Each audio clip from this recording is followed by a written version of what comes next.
Welcome to Squatch-D TV, where the truth is first before all else. Join your hosts, veteran investigator, TV personality, and author Steve Coles, and from the Kentucky Bigfoot Research Project and the Kentucky Fried Fixes channel, Chris Bennett. Sit back and prepare to take yourself on a journey with the longest-running Bigfoot podcast, Squatch-D TV. Here are your hosts, Steve and Chris.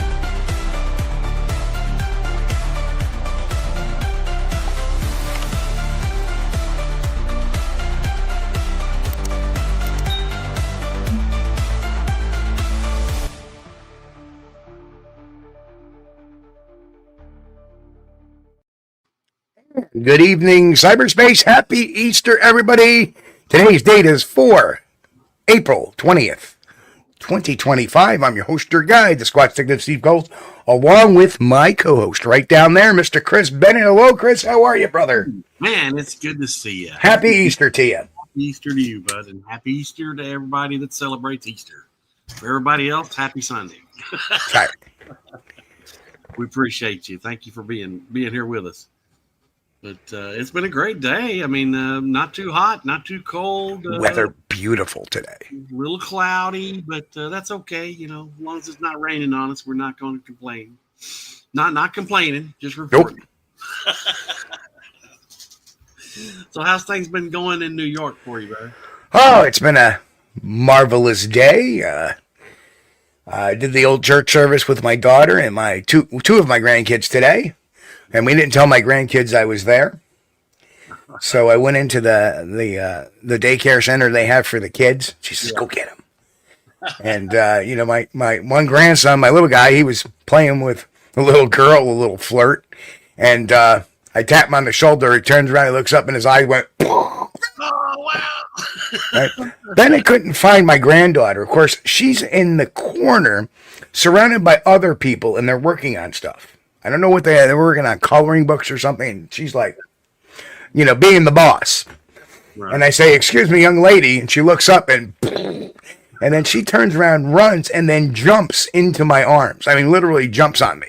Well, that's great. Glad so I have to catch her, and it was a fun time. I got a new thing in the mail today. The Squatch Detective's Guide to Bigfoot Investigations. Why?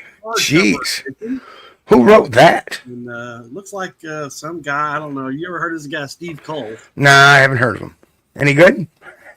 Well, I've just reviewed the first couple of pages yet because I just got it today. Yes, and I know people are going to say, he got that on Easter Sunday. Yes, I did. USPS delivered on Easter Sunday. Yeah, well, so my church is, as we turn into this long driveway to the church, there is a U.S. postal place, and they were all working today. Yeah. Now you see, work tried to call me in today, yesterday they asked if I wanted to work today, but I work 6 days a week already. Yeah. So I don't need to. No, I don't want to work 15 days in a row. Well, everybody needs a little time off. Plus I had my thing with my daughter today and such. Yeah. So yeah. Well, money is good, but spend the time with the family and away from work. What's all the money in the world gonna do you if you don't have time to enjoy the family or enjoy your own time away? And I got to say, I don't know if anybody notices. I think probably Steve's not wearing earbuds anymore. I am. They're just black. Yeah.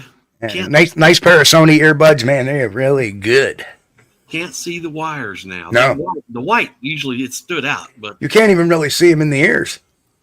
Yeah, I could catch just a little line. Just a little bit, but yeah. That's it. But no, it looks like you're not wearing anything at all, which is kind of provocative to say, I guess. I was going to say. Regarding earbuds, yeah, it looks like you're not wearing anything at all. He's not wearing anything at all. The chat is most definitely hopping tonight. You guys are really going to town over there. Hey. All right, let's do the roll call and get on with what we have to get on with tonight. Boy, we got a great show lined up for you. And we've been employing some new technology on things. And Chris has actually got my show notes, which is awesome. Yes. So we can actually see what the heck. But let's Can I change them in the middle of the show? While you Thanks. I'm gonna start putting different words. Yes, the Bigfoot is about 7 foot tall, and he wears a diaper. No, what the hell are you writing, Chris? Oh man. Oh, but Okay, first in tonight was our good friend Relic Common, who came in when the show was announced. catch you on the replay. So they'll catch us on the replay. So we'll catch you on the flip, Relic. Mick is next in today at 2:41 p.m.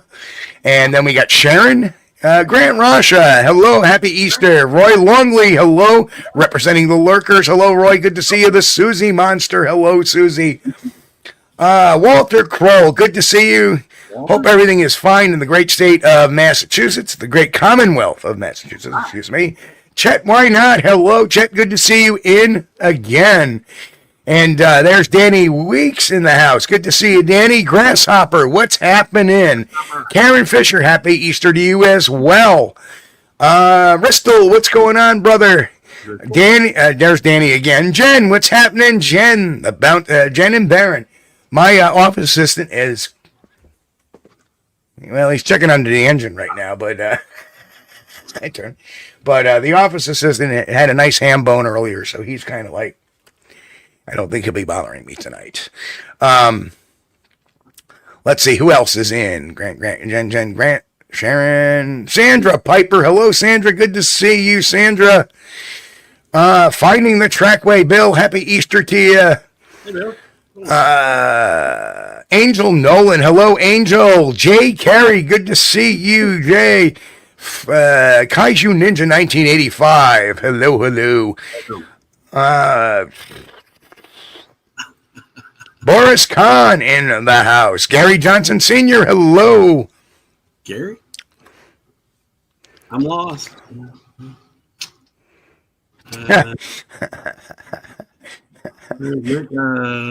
Mick says, Steve, Chris, don't y'all think it's about time you guys get a haircut?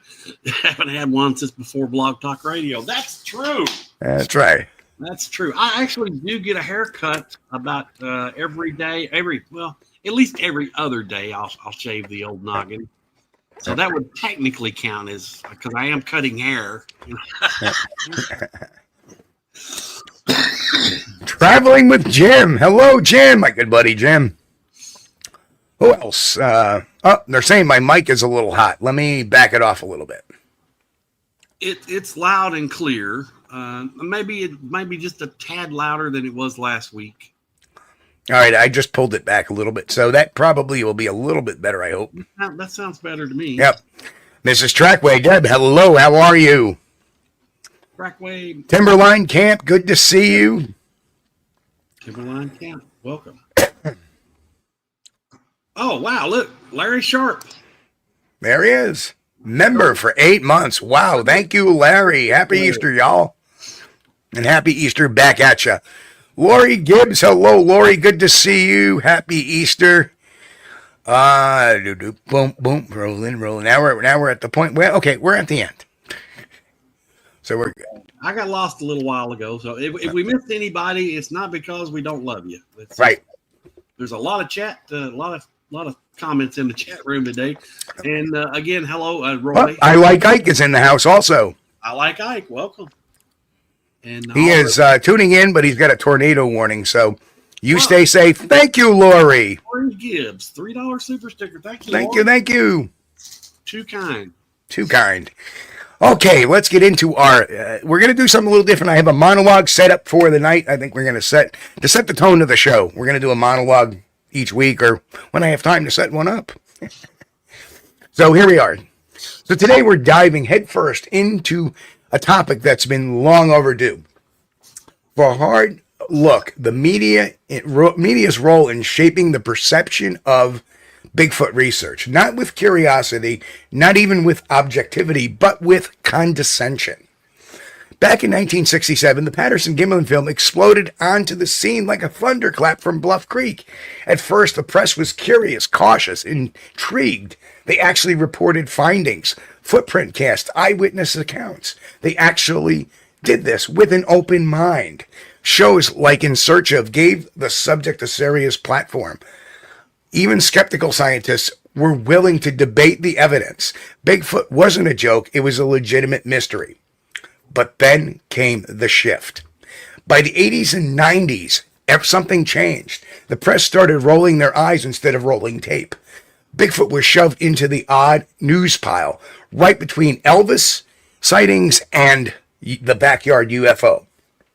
They were no longer asking, could this be real? But rather, why were these people still talking about this? By the 80s, then in 2002, the media found their golden ticket to dismiss it all. The so-called Roger Patterson confession. Only it wasn't a confession. It wasn't even connected to the Patterson-Gimlin film. They confused Ray Wallace with Patterson, even claiming Patterson died in 2002. That was the year Ray Wallace died. Patterson died actually in 1972. But Wallace hadn't confessed either. That didn't stop the headlines from claiming Bigfoot had been debunked. Suddenly, mistaken identity, a man with some wooden feet, and a contradictory family story became the new author of the Sasquatch legend. ABC News even falsely claimed Wallace faked the Patterson film, despite Patterson again dying 30 years earlier. Let that sink in. One of the most studied films in cryptozoological history got swept under the rug because of a journalist's mistake, and no one corrected it. Right. But yet a mere citizen, me, in 2002, without any formal journalistic training, found the truth of it all, informed them of it, and they failed to correct it or even acknowledge they were wrong. Then Bob Hieronymus, the man in the suit, or so he said, he passed a polygraph on national TV and the media ran with it. But nobody mentioned that Roger Patterson also passed a polygraph in 1968, that Bob Gimlin has never changed his story, that no one's ever produced a suit matching what's in the film. Instead, the media cherry-picked the narrative that fit their angle and they ran with it. And today, we've got data scientists writing statistical papers about bear populations. And then the press jumps in, see, it was just a bear the whole time. Even when when those very scientists admit their studies don't disprove Bigfoot, nuance gets thrown out the window for a catchy headline. That's not journalism, folks. It's yellow journalism. It's clickbait. It's spin. So in this episode, we're breaking down of how legacy media helped shape the ridicule around Bigfoot research. We're going to explore the factual missteps, the double standards, the misquotes, and the moments when the press chose the narrative over nuance. Because it's time to ask the real questions. Who's actually been doing the hoaxing here? And is it the creature in the woods or the storytellers behind the desk? That's my narrative. Yeah. Yeah. I can remember all the news coverage came out when Ray Wallace died, and all the fake stories. Oh, the Patterson-Gimlin film is revealed as a hoax. Yep. Whoa, wait a minute. Now, Ray Wallace did have some very familiar looking stompers, all right, and he may have hoaxed some of the tracks that were found, but not at the Patterson-Gimlin site. Correct. That would come much later. Well, we're going to get right into that too. So Kaiju Ninja asked, did Bob H. pass a lie detector test? Well, he did. He was on a show called Lie Detector, narrated by F. Lee Bailey. And the polygrapher was a man by the name of Dr. Larry Gelb. But Dr. Larry Gelb, apparently years later, it was found that he got his doctorate from an unaccredited school, and that it was known to be a diploma mill. So that caused a lot of disconsternation as to the accuracy and veracity of any of the lie detector tests he did for the show. Right. Was it just TV? Was it just entertainment? Let's say he failed. Let's say he passed the test to give this a big dramatic. So I'm getting the eye from the office assistant. Apparently he wants to leave now. Okay. Jen said my mic was a little low, so I'm going to set it on automatically adjust mic volume. Is that okay? Yeah. I mean, I can't hear myself, so I don't know. I can hear you just fine. All right. Well, that's fine. Yep. So anyway, yes, let's click to the slide here. And so, yeah, media bias and reporting, there's been institutional bias, and it's been a systemic pretense for skeptical viewpoints. Anytime they do put what they call a legitimate sighting, they're always the hokey ones, right? Most of the time, they're the hokey ones. That's right. Grant Rasha says, if the Bigfoot slipper didn't fit, you must acquit. That's right. Of course, distorting facts. And I got a great piece of I got a great receipt tonight proving that. And this article just came out on the 12th of April. Sensationalism, also part of this one that came out on the 12th. Media focusing on sensational stories over factual reporting. You know, what's exciting about somebody seeing a Bigfoot run across the road? No, they want to have the Bigfoot that mind spoke to somebody and it turned into a deer or something else and, vanished or popped into the UFO. Now, that's a story. Yeah. That way the anchors can go back, it's for all eyes and all that fake bill. They want a heavy dose of woo added. No, they want a heavy dose of let's get a laugh out of it and get a lot of watchers to pay attention or tune in. And ignoring the real evidence, media neglecting evidence that supports Bigfoot's existence. Sasquatch Secrets, welcome, Nikki. That's right.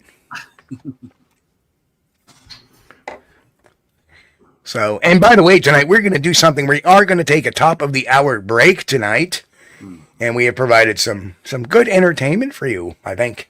Guys, I don't know. You sampled it. What do you think? Is it good entertainment? I like the two of them. Yeah, very much so. All right, cool. Very good. Very good. And there's only two of them. So, let's look at the facts. Ray Wallace never faked the Patterson-Gimlin film. He never faked any tracks there, and we'll get into that. He died in 2002. Patterson died in 1972. Different men, different stories. ABC News falsely claimed Wallace confessed to faking the film, and they never corrected it. The New York Times misquoted a scientist in 2003 to back the headline that Bigfoot was invented. Okay, people think that Bigfoot began in 1958 when there's been going on 3 centuries now of Bigfoot reports coming out of North America. Yeah. Bob Hieronymus passed a TV polygraph and got headlines. Patterson passed a real one, and then the press was silent. And that was actually the reason why he took that. Patterson took that test was that the publisher of a newspaper that wanted to print the article, the magazine.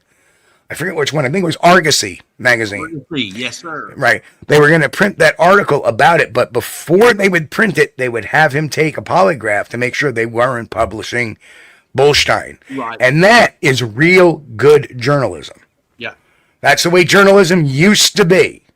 But somehow in this age, they've gotten lazy. And I will say this, 90% of the misreporting on Bigfoot is laziness. It's how quick we can get a story out to get views and likes and clicks, so our advertisers can be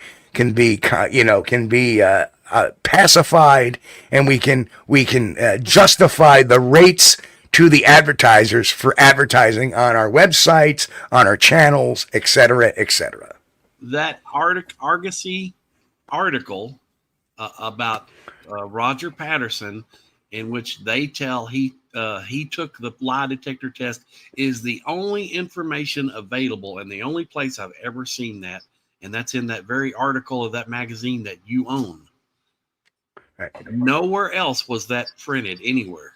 Not that I can find. If somebody else has found it, let me know. But it's like it's not almost like it's exactly like they buried it. It has been buried, this fact. Yep. For some reason. Yep. Media outlets love skeptical studies, even when their own authors say this doesn't disprove Bigfoot. We're going to prove that too. We're going to show that example. It's amazing how many of these paradigms fit into this one article. And see, my whole goal is to do all the presented material by the 10 o'clock, take our break, and then open it up for discussion with the floor. Okay. So, folks, hold your questions for until after the break tonight. That's what we're going to try to do this a little more structured. And I think people will enjoy the show a little bit more. There's Matt, Central Kentucky Bigfoot. I like the name, Matt. That's a good one.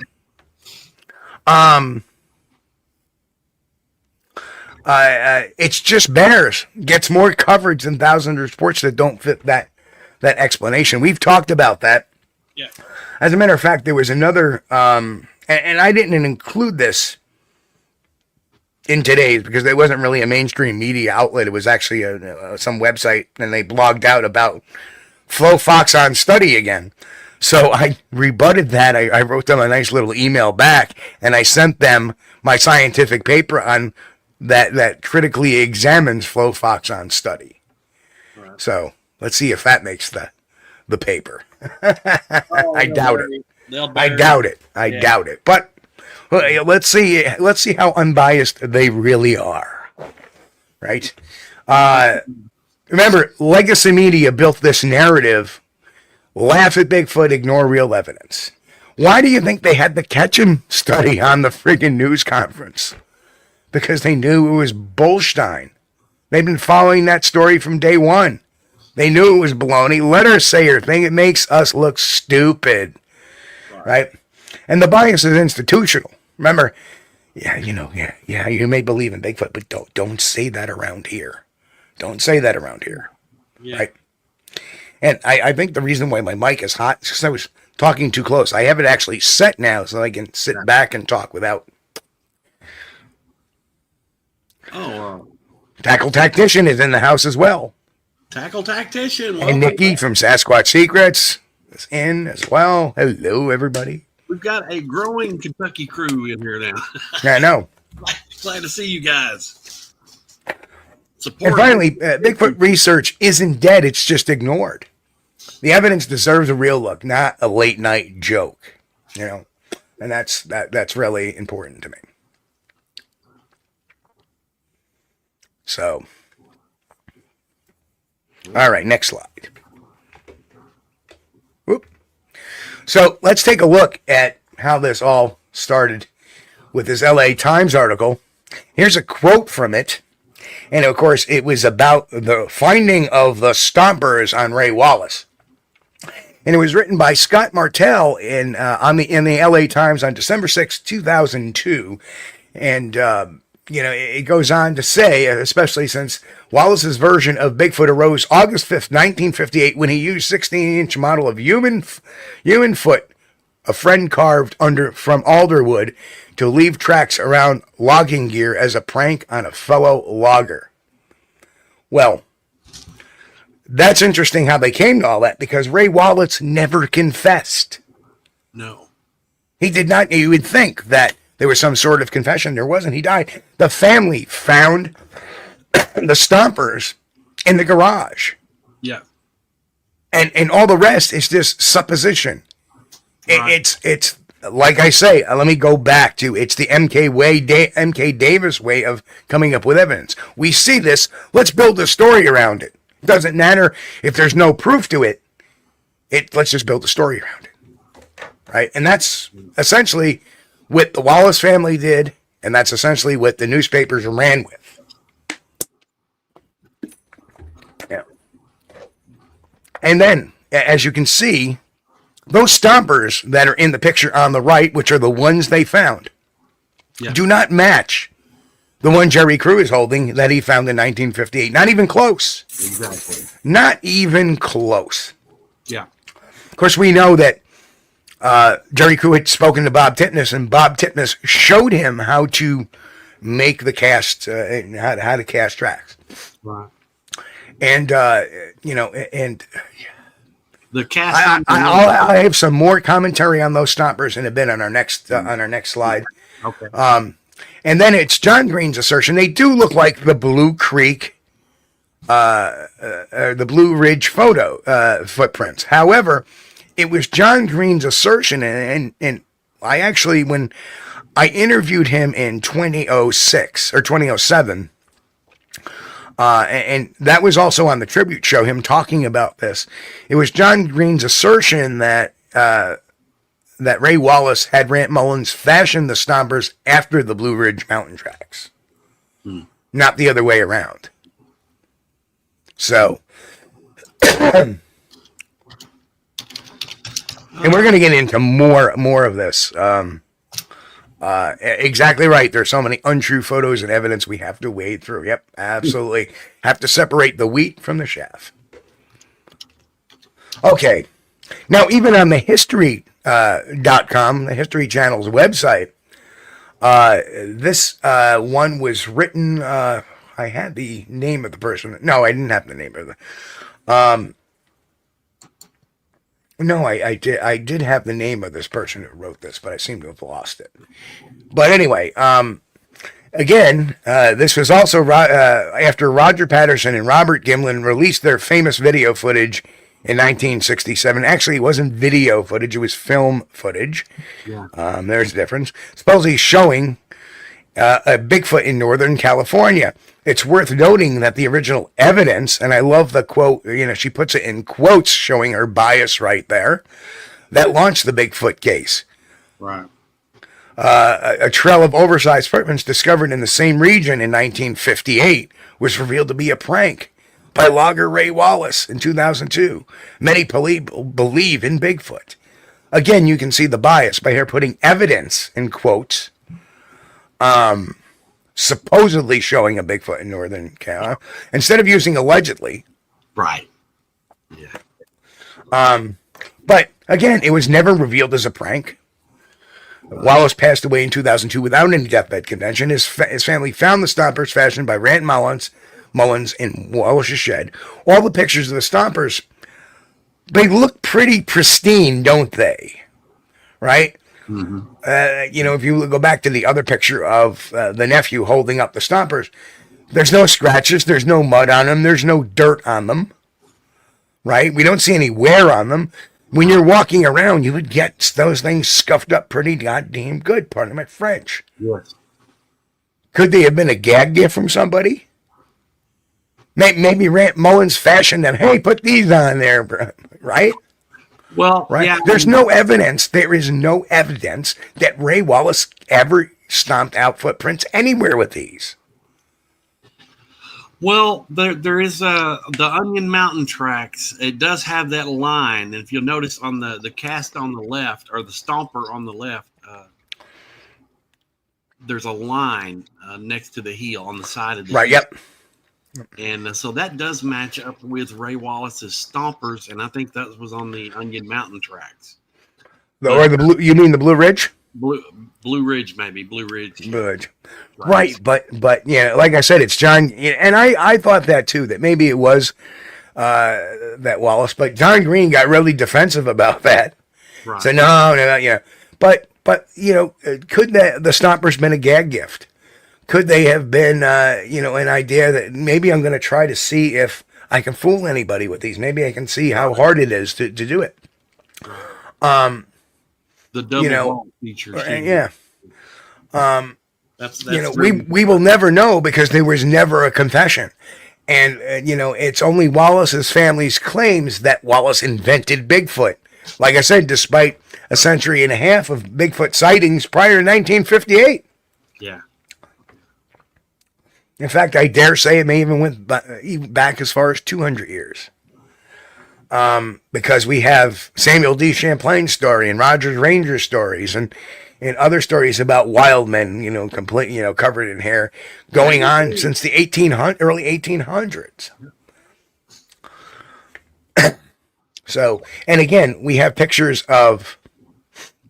Thank you, Larry. Oh wow, Larry Sharp gifted 5 memberships. Thank you so much, Larry. Appreciate that. A man among men. We appreciate it. Man among men.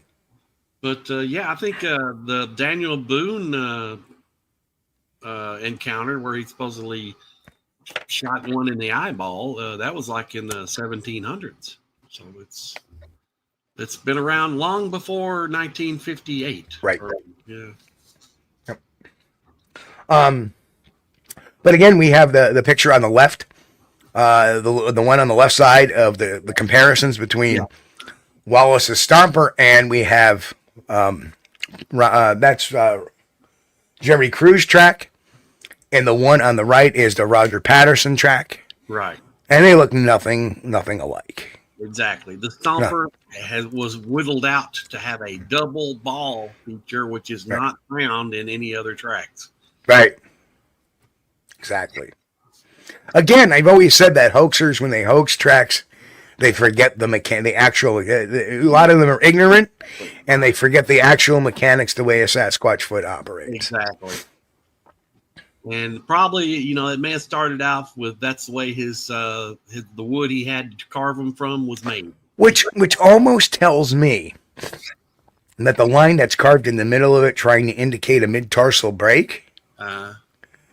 That's why I'm thinking John Green actually may be right. Because how would he know they would have a mid-tarsal break? But what he didn't know is that they had an extra ball of the foot. Yeah.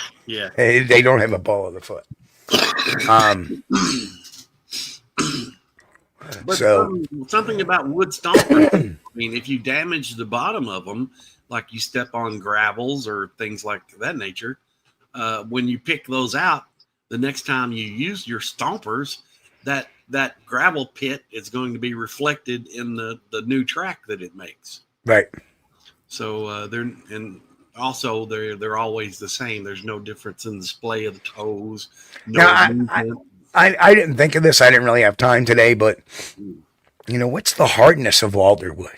I don't know the hardness of alder, where it stands, but that would be something to look at in the future. Is what's the hardness of alderwood, and does it dent or bruise very easily? So if they're carved out of alderwood, it being on rocks may put little divots into it.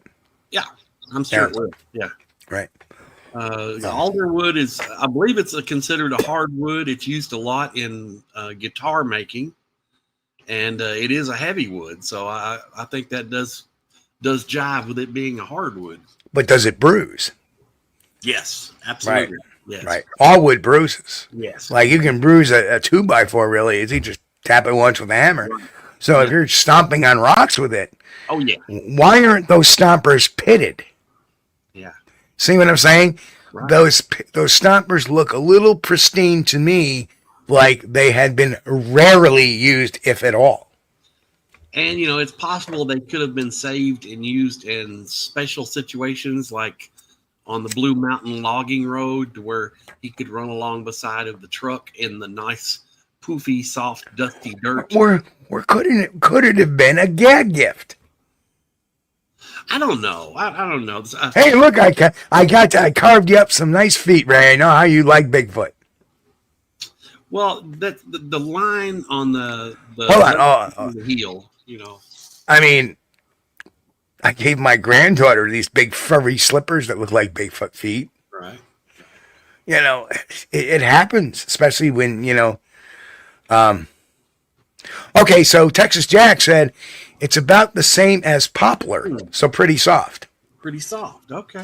Okay, there you go. So thank you, Texas Jack. Yeah. So there you have it. So why aren't these stompers pitted? If they were used so much, create all these tracks that the media claims they did.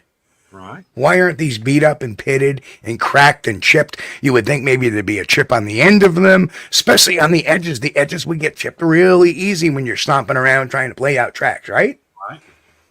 Not there. That is the investigator's mind looking at those, right? As it's all about the forensics of things. Yeah, it says it's alder is a soft, relatively low strength, straight grained, even textured wood. Well, I've got some guitars made from alder, my specifically Fender Stratocasters. Okay, Grasshopper, was that the Blue Ridge tracks? Let's see. Because I'll buy that. I mean, I have no skin in the game about the Blue Ridge, but they don't match any of the other ones. Imperfection in the wood. Yeah, that was it, Grasshopper. That's what I've seen too. The imperfection, that long line down on the one side of the heel, it matches up perfectly with the track. Yeah. Okay, so that makes sense to me. You see, and I've always said that. I originally said that, the Blue Ridge tracks look like the only ones that Ray Wallace had kind of done, because these other ones look nothing like it. Yeah, exactly. Yeah. And truthfully, as a person that's looked at probably over 100 tracks over the last 25 years, trackways and stuff like that, looking at misidentifications, looking at hoaxes, and looking at, a few sets of real ones. Right. I would have to say that I look at the Blue Ridge ones and I'm very skeptical because of that wonky ball of the toe. I'm like, that doesn't look anatomically correct. No. In other words, the feet were very straight. Completely different. The double ball prints were completely different from anything else. Right. And to me, they seem to lack any type of, real biological locomotion, let me say. Yeah. You do get some throw off as the stomper comes out and comes up. There is some throw off. But I don't see that in tracks. You'll see this rolling almost. Even with the mid-tarsal brake, you'll see a bit of a roll because that foot, that half of that foot is still rolling, right? As it comes off the indentation it makes. Kaiju Ninja's got the whole point right here, Steve. Said the Ray Wallace tracks just don't look realistic to begin with. So how could that fool people? Well, at that point in time, there weren't a lot of experts on tracking and right. And how something, how the foot hits the ground. Yeah, I almost think this is just previous to Grover Krantz getting involved. Because Grover Krantz got involved, I think, in the late 60s. Right. With the Patterson-Gimlin film and the Bosberg tracks, which were found shortly thereafter. That's what got him, because I think the Bosberg tracks were found in 1970, 71, somewhere in there. Right. So, Krantz had not transitioned into that yet. So there was really not even, the only one close would be John Napier. And John Napier didn't really jump into it until the Patterson-Gimlin film in 67 either. Right. So the scientists didn't start getting involved until the late 60s. So, and of course, the Blue Ridge Mountain tracks and the was all pre-scientific. Well, that's the thing that I've always believed too. I think there's two possibilities. The one that there was not anybody. So, Kaiju Ninja asked, "What about John Green?" John Green was a journalist. He was not a scientist. And we need to keep that. We need to keep that. That was qualified to judge the tracks at that time. We're lucky enough to have Dr. Meldrum, and which he could explain the locomotion of the foot. And he's written a very fine book about how feet are created and what you would need to support a creature this way. Right. And another thing would be that even if there was somebody that was capable of explaining to us how the structure of the foot would work, maybe they kept it secret. Maybe they didn't put that information out because they didn't want to further enable hoaxers. Maybe. I don't know. But yeah, let's go back to our original topic. Look at this, how they just kind of just accept. And this is what I call drive-by writing. This doesn't take a brain. This doesn't take any investigative. Oh, well, this was all done before and blah, blah, blah, blah, blah. Just repeating the lie. That's all they're doing is just repeating a lie. It's the same thing we see from a lot of these clickbait, right? We see a pattern here. These clickbait channels that post same pictures over and over and over again that we've seen 3 years ago, 5 years ago, 7 years ago. Well, that's what they're doing now with these recycled Bigfoot stories, right? So our final example tonight came out on just this month, April 12th, 2025. And this is what really gets me angry. They cover it with a clickbaity yellow journalism title. It never happened, but the picture says it did. 28 fake images that fooled the world. And of course, they post frame 352 of the Patterson-Gimlin film. But yet, in the article, they say nothing to debunk it. Now, Chris has read the article because it's in the notes. Yeah. They say nothing. They don't talk about Wallace. They don't talk about Hieronymus. Yep. They have Steve Stryford, who actually said And, it's never been conclusively debunked, and it still inspires obsessive study.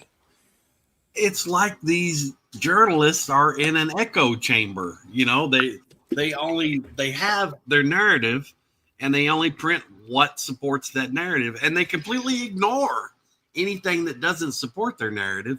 They put that over in a different column, the buried column.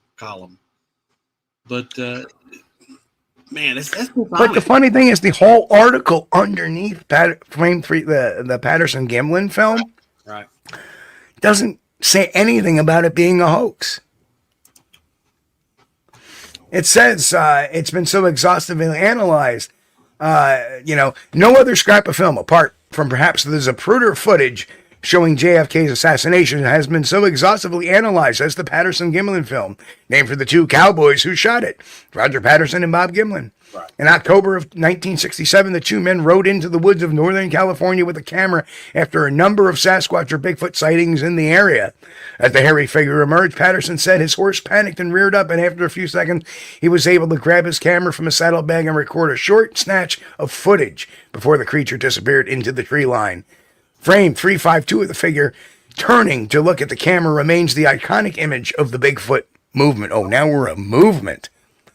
If anything's a movement, it's these cats with their bullshit narrative. The Patterson Gimlin film stands at a crucial place in photographic history, says Stephen Streufert, who has made a long-term study of the footage. It's either the greatest hoax ever or a stunning piece of wildlife imagery. Streufert co-led an expedition in 2011 to identify the film's remote wooded location, an effort that led him to being named Bigfoot Times Bigfooter of the Year. For Streufert, the film stands closer to the moon landing than the Cottingley fairies, as unlike the latter, it has never been conclusively debunked, and it still inspires obsessive study. Patterson died a few years after it was filmed, while Gimlin, now in his 90s, maintains that the footage shows a real Sasquatch. To the believers and some scientifically trained commentators, the figure has inhuman proportions, a distinct gait, and visible muscle mass moving beneath its fur, all of which would be difficult to achieve if it was a person wearing a furry suit. Comparisons with the unconvincing costumes in Planet of the Apes, released a year later, suggest that if they were faking it, Patterson and Gimlin, both rodeo riders and horse wranglers, were highly skilled costume designers for their time. Yeah, they created something that Hollywood couldn't dream of. So they had a very unbiased, and in fact, they've had pretty much a pro-Bigfoot approach under the film, or under the title, the subtitle. Yeah. But the whole title trashes it. Right. Now, if you're just scanning through stuff, oh, look at that. Oh, this is fake. Why? Because the Guardian said it was fake. No, it didn't. Read the article. When you have a title that's irresponsible as this is an irresponsible title. It never happened, but the picture says it did. 28 fake images that fooled the world. It says fake images. Yeah. Yeah. That fooled the world. Right. Well, you're not showing us any proof that it fooled the world. How did it fool the world? How is it fake? You've talked more about it in the last paragraph. Yeah. That proves that it's real.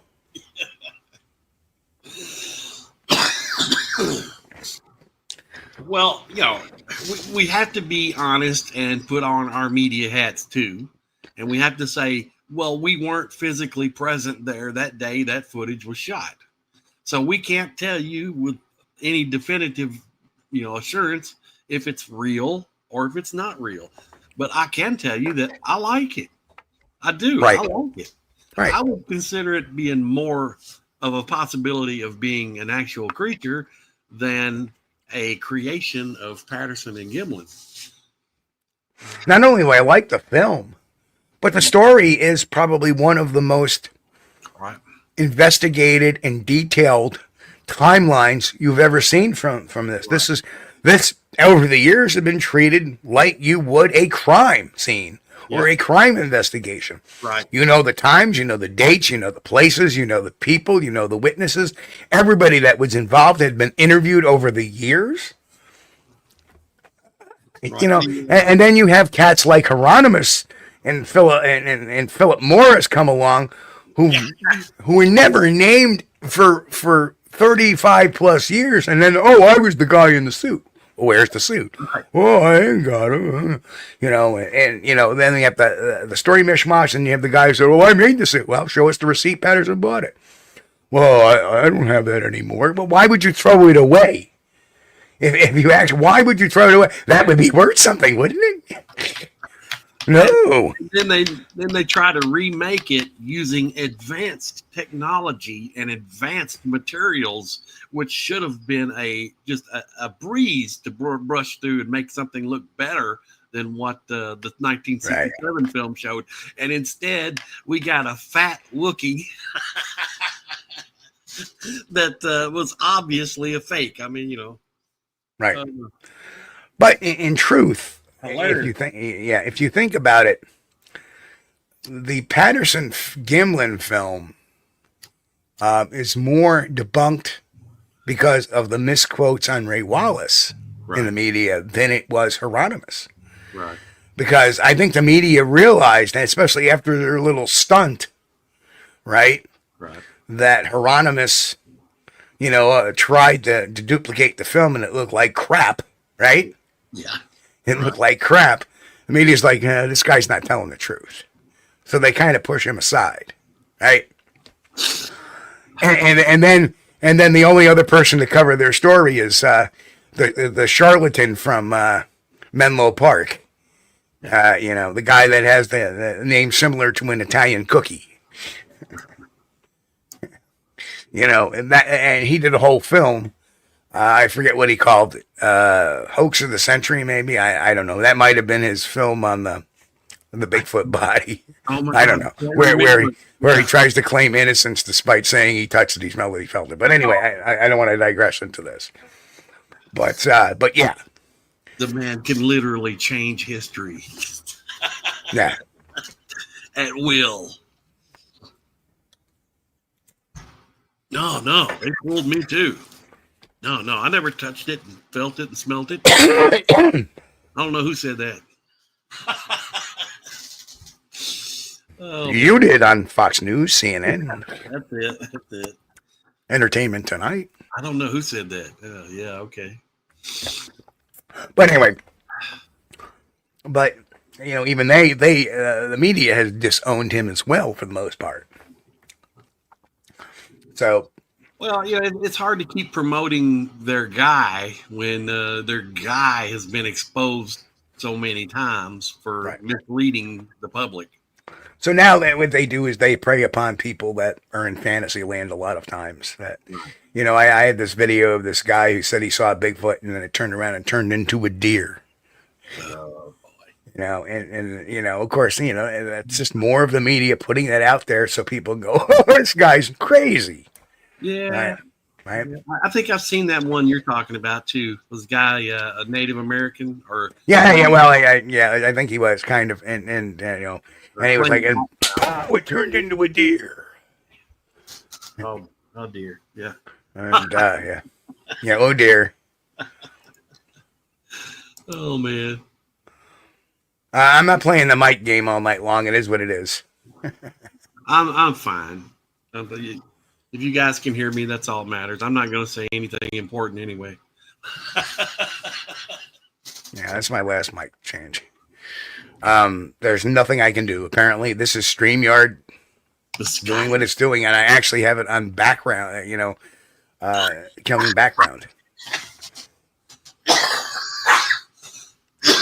I'm sorry, I should have muted that. And that's pretty good, Nick. Yeah. He was cooked twice, 2005, 2008.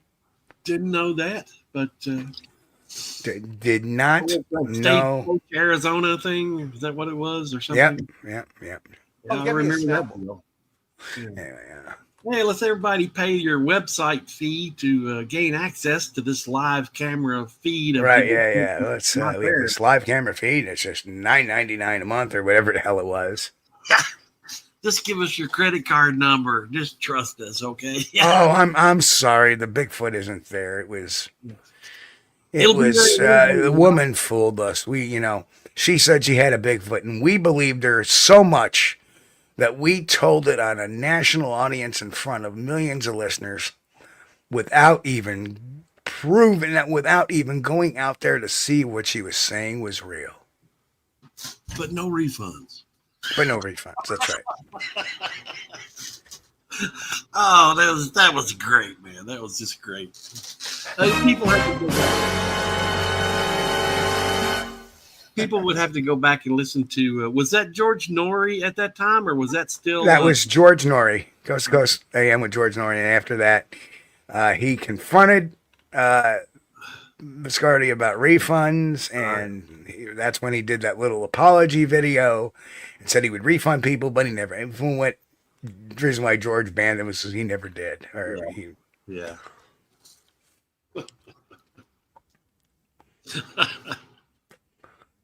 Oh man. But that's how promoters work. They build a narrative. Kaiju, I don't know if Art Bell ever talked to Biscardi. I think he was he got on George Norrie's radar, not Art Bell. Yeah. Kaiju, that's what I was trying to remember, if it was Art Bell or George Norrie. No, it was George Norrie. Okay. It was George. 100%. Okay. 100%. Yeah, it's been several years ago. Yeah. 2005, but absolutely. I think when I got into Bigfoot research in 98, Art Bell was still doing the show, but I think he left in 2003. In fact, I'm going to look that up right now. And we'll get the answer relatively quick here. What? You used to be able to listen to the older shows on their website, and I don't know if you can still, on the Coast to Coast website. I don't know if they still offer those now. I have no. You may have to, have a membership. I don't know, but yeah, it was a cool show. I mean, I used to listen to those quite a bit. Okay, in January 2003, Bell left Coast to Coast AM permanently as its regular host, handing over full-time duties to George Norrie. Yeah. Post 2003, Bell occasionally hosted weekend shows and special appearances until final parting ways. So blah blah blah. So there you go. I was going to say, Art Bell used to be on at the time when. Media, radio media was big. Now it's either it's podcasts or it's. Well, back in the late 90s and early 2000s, when I did a lot of truck driving. So Coast to Coast was really big on. The infamous Bugs guy who claimed to have shot 2 Bigfoot in East Texas. Yeah. I forget the guy's first name, but his last name was Hale. But it was very thought to be this guy by the name of Hale, and many of the old timers say, yeah, that guy likes pulling people's legs, and that was that, and that's how it ended. In I thought it was a guy called had a username called Bullet Maker. No. Bullet Maker was the guy who claimed he was getting trail cam footage. He lived in Oklahoma. Okay, he had lots of stories like that. His real name, Bullet Maker, real name was Doug Bilby. Okay. And he passed away several years ago. Shoot, I'm sorry to hear that. But he did have a lot of. I think he was pulling people's legs too. Yeah, I think so too. Yeah. I like to listen to a good storyteller every now and then. Oh man. Let's see. Small Town Monsters interviewed a guy who supposedly shot Bigfoot. I can't believe they gave the guy a platform to spread lies. Well, Grant. So, if you know the link to that video, if you can find me that video, I'd love to see it and analyze his behavior and his way he answers the questions. So, if you have that link, please email. Oh, it's Smedja. Oh. Well, I can save you some time on that one.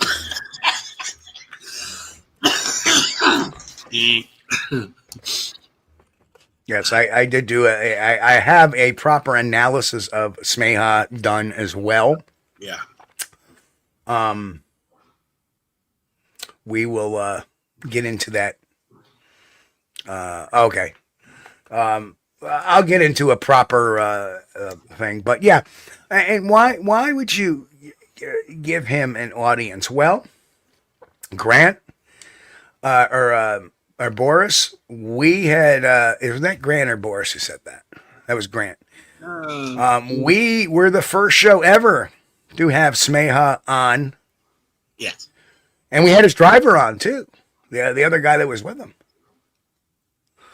And we did a tag team podcast actually between us, MNBRT Radio, and Crypto Four Corners Radio. Yeah, 3 different streams going at the same time. Right. And yeah, RBS meter was going off. What really cinched it for me, excuse me. Sorry to clear my throat. What really did it for me was when he went on the $1 million Bigfoot bounty, and he basically changed his story.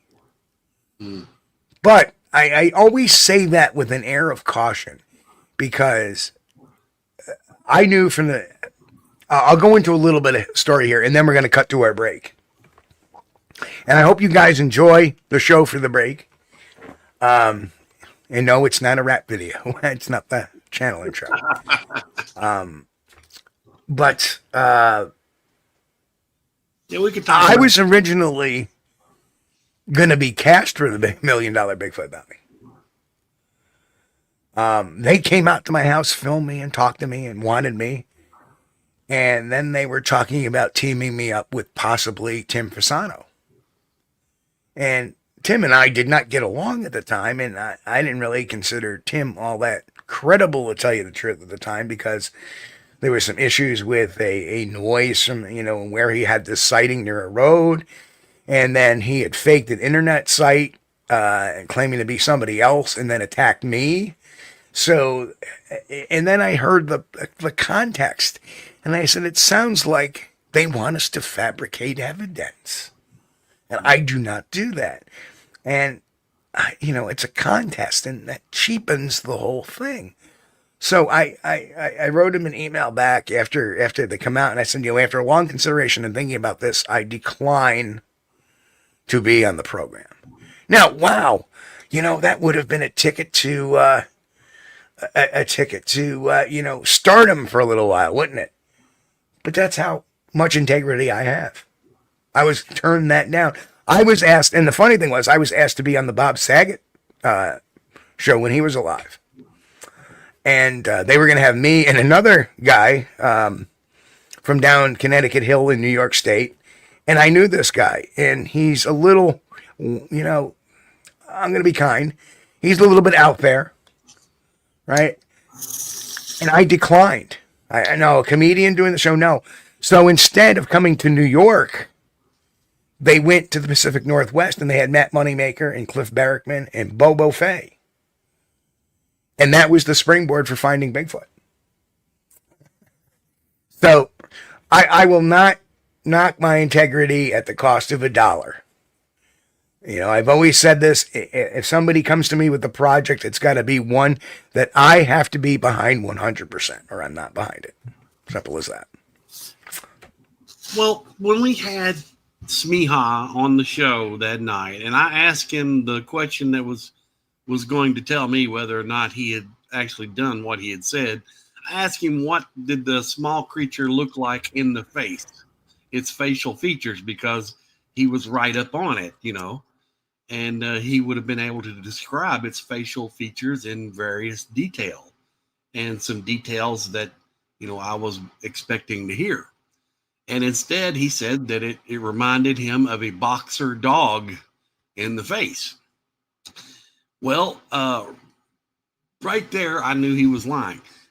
But here's where alarm bells went off over at the Bigfoot Field Researchers Organization, because some of those people over there, and I won't mention any names of the higher up people, but they were being fooled by a Chewbacca costume into thinking that a Bigfoot looked like had a dog's nose. Okay, it's like Chewbacca. You guys seen Star Wars, so they were being fooled into thinking that a actual real Bigfoot had a nose that looks like a dog's, and in fact, that is incorrect.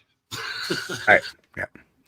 And that was like the Katoomba, the 2005 Katoomba Yowie video that we debunked. But anyway, Yeah. okay, folks, I want you all to think of some questions to pop out about tonight's topic and about, if you want to talk about some more Smeha stuff, think of some questions.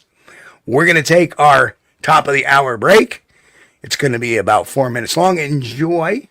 And we'll see you at the second half of the show.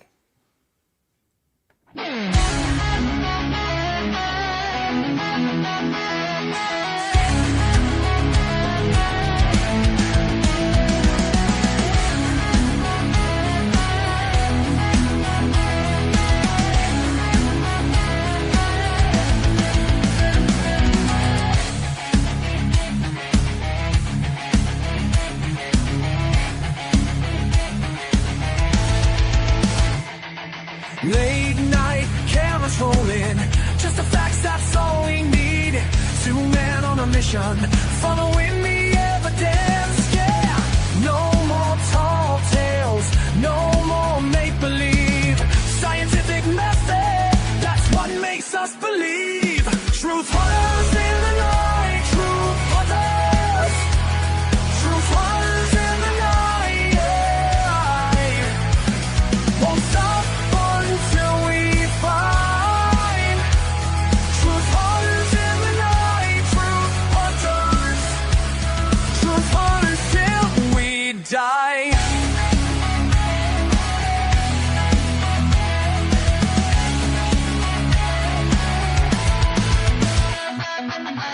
Equipment calibrated, every footprint analyzed. No room for speculation, just the data, just the signs. No more fairy tales, no more wasted time. Real investigation, that's our paradigm. Truth hunters in the night, truth hunters in the night. Won't stop until we find truth hunters in the night, truth hunters till we die.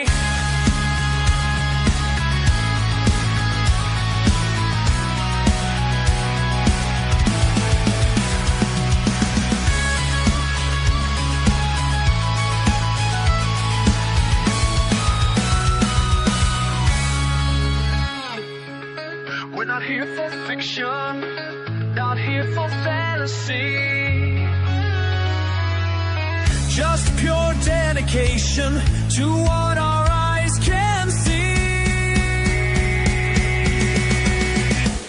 Truth hunters in the night, truth hunters in the night, yeah. Won't stop until we find truth hunters in the night, truth hunters till we die. Truth hunters in the night, truth hunters. Is Bigfoot real? Or just one of the greatest mysteries of our time? Step into the world of Steve Culls, the Squatch detective.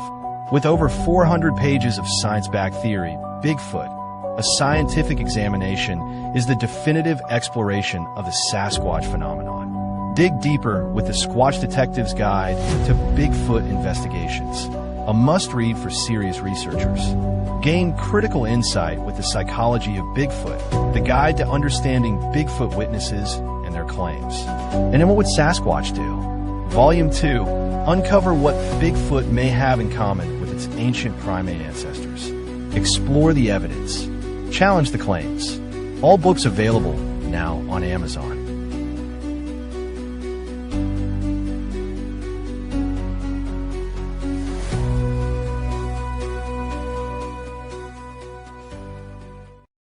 And we are back. Hello, everybody.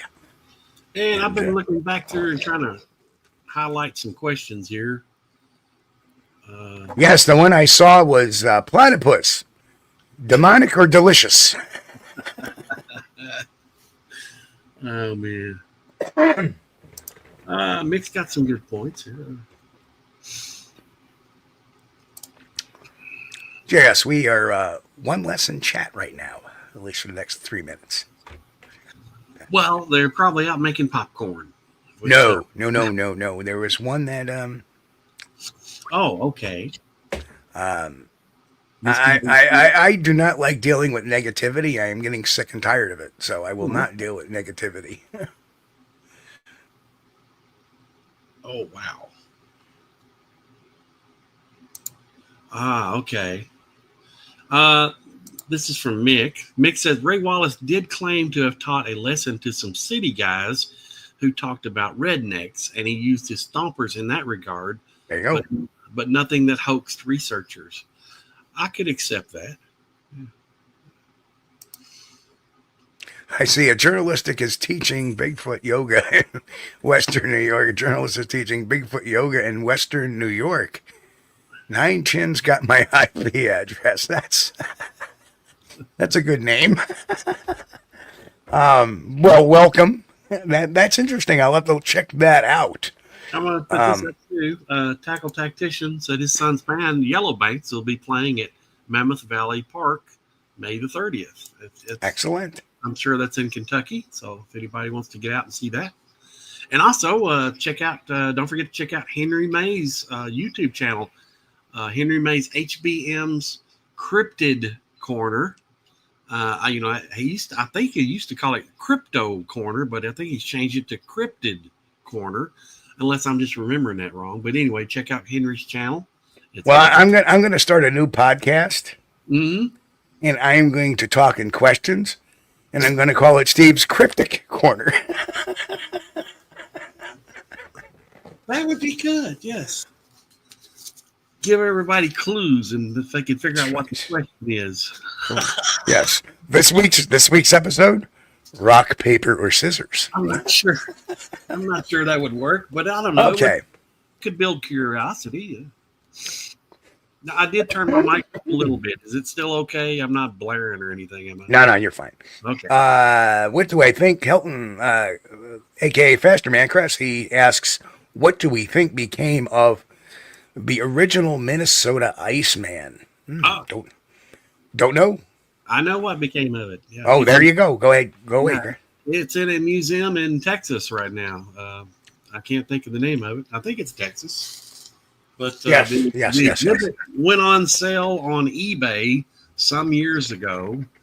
And while I was debating, sweet talking my wife into letting me buy this thing, because we have a relationship to where if one of us is going to spend thousands of dollars for an item, we discuss it with the other first prior to doing so.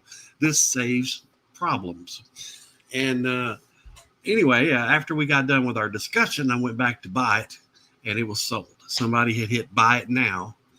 And so that went to the museum, and gosh, I can't remember the name of it, but I'm going to look it up now. It was somewhere in Texas. I believe that's right. Heat 8 said it melted. No, that was Frosty the Snowman, not the Minnesota Iceman. Let's see. Minnesota Iceman. I'm going to put present location. See if my internet skills, the internet helps me out here. Okay. There's a question if I can post my books in chronological order on the website.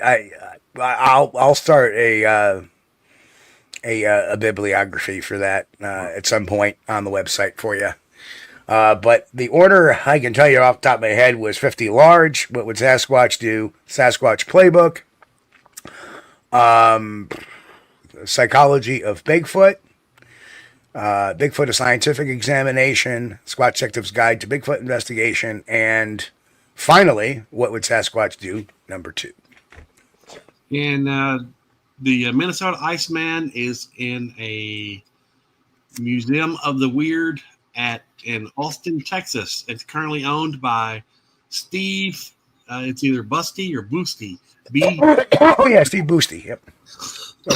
So Steve, if you're out there watching, bud, if you ever want to sell it, hit me up, okay? But Chris still has to ask his wife.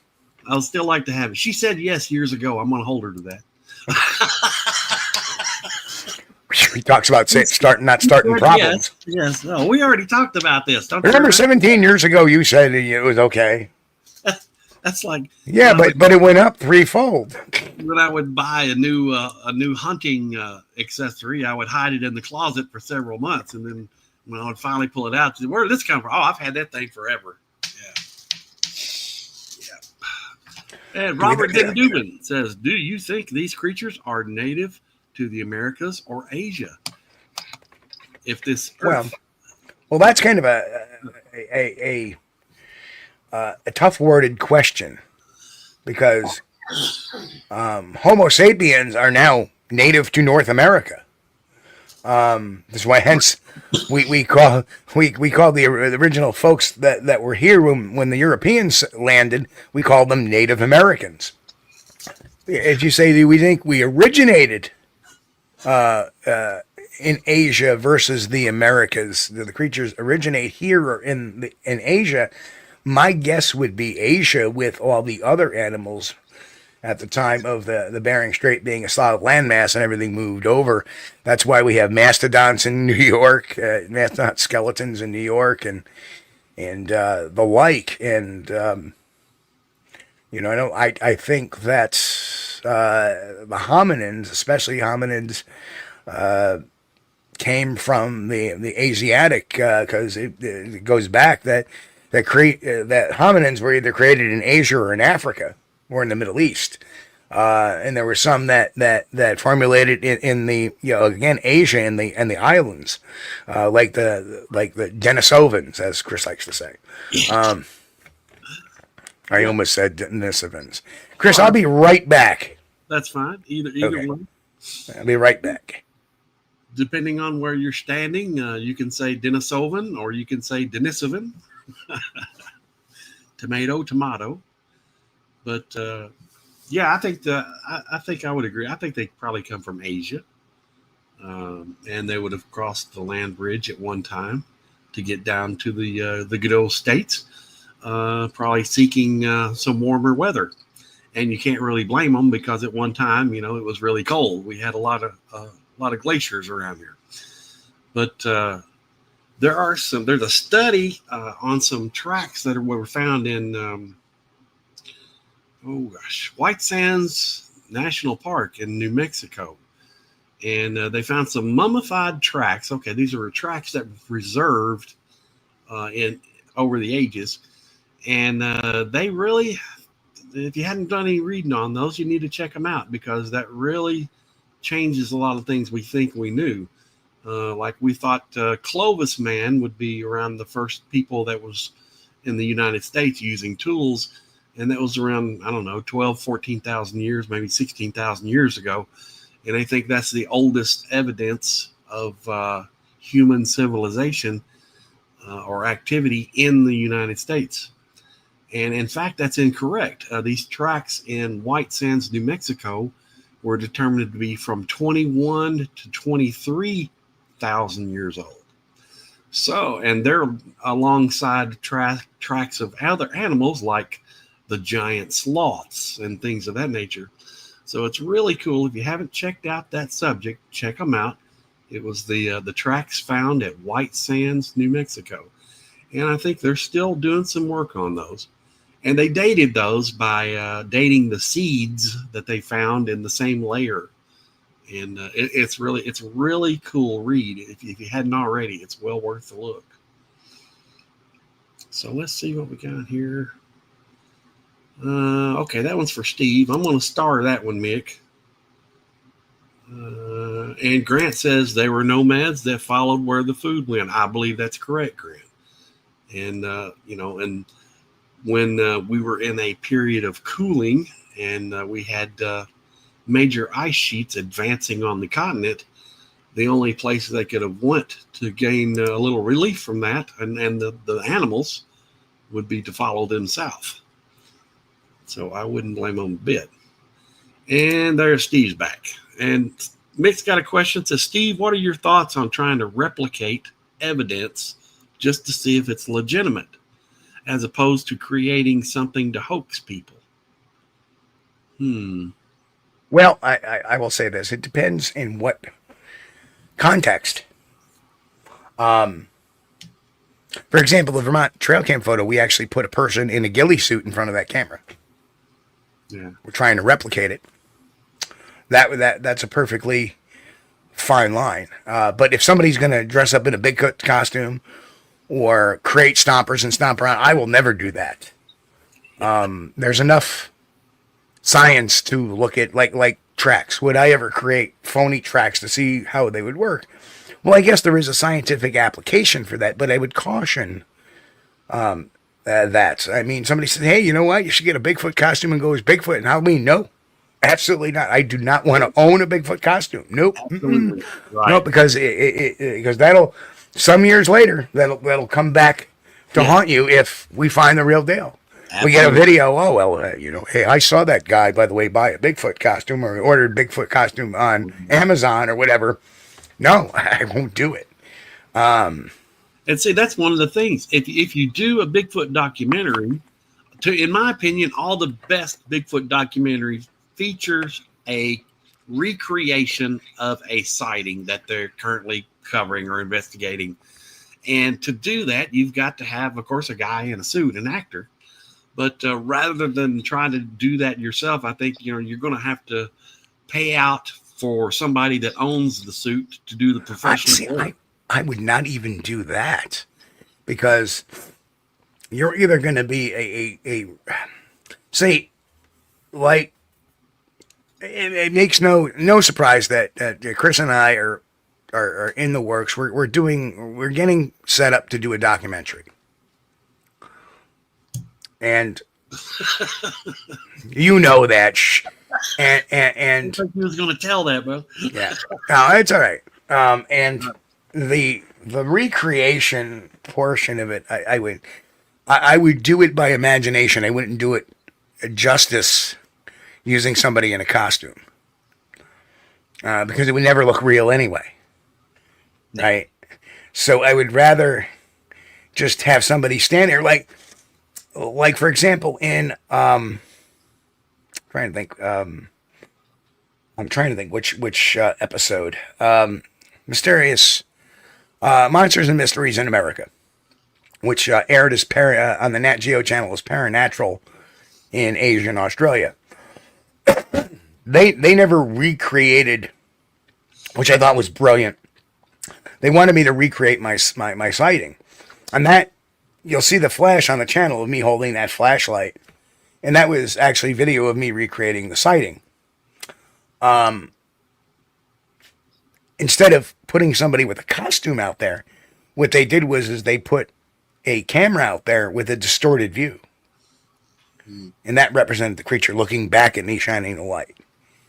So I thought that was a very creative way of doing it without putting something hokey in it. And I think that if we do recreations, if we ever do recreations, it would be more of, you get more of a mystery by what you don't see than what you do see. Right. And I'm certainly not going to have a hand come over and reach and grab an apple. Because you ain't going to find no Gorilla Gloves in my truck. As a researcher, in order to protect your credibility from any future accusations, false accusations, it's best not to even think about owning a Bigfoot suit. Or a pair. Oh, here we go. Why? Gary Johnson Sr. says, why does Steve Coles thinks he's 100% honest in Bigfooting? Chris, why don't you answer that question? Why does he think that he's 100% honest in Bigfooting? Oh, I don't think. Because he is absolutely 100% honest in Bigfooting. Absolutely. Yeah. There's no question whatsoever. Chris did not come to be the co-host of this show necessarily because I asked, but because he knows the background of a lot of different things that occurred over the years. Right. I have turned down opportunities at fame, had opportunities of money in the 5 figures, 6 figures, to not be honest or to not talk about a particular object or an item or a particular event. And I wouldn't do it. Well, I tell you what, it boils back to, Gary. You can go back to the 2008, 2007 Bigfoot hoax, okay? The Georgia body hoax. Steve had the opportunity there to keep his mouth shut, to sign a non-disclosure agreement and walk away with money in his pocket by promoting a fake body as something real, a hoax. And at that point, Steve said no. He would not damage his integrity. And that's all a man has. You have your integrity. And you can either rely on that or you can throw it out the window.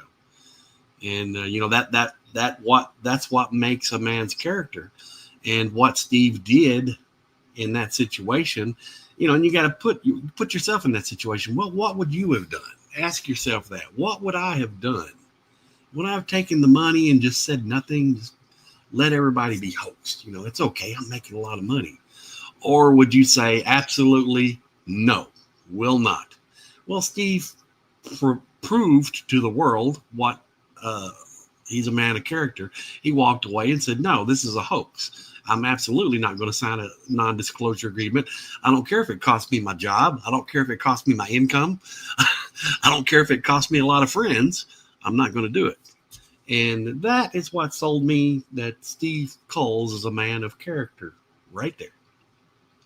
And, And the fact I wouldn't convict somebody without the proper evidence. Right. Yeah. People wanted me to pull the lever on the hangman's noose At that moment when I didn't have the evidence, and I wouldn't do it. I didn't pull it until I had the evidence. Right. Exactly. That was the responsible thing to do, and what someone of good character would Well, do. that's investigative principle 101. Exactly. You don't convict somebody you don't even. I mean, if you look at how correct they've gotten that, now it's like they don't call somebody a suspect; they call them a person of interest. Right. In other words, a suspect. Yeah. Thank you, Pete. Yep. Thanks, Pete.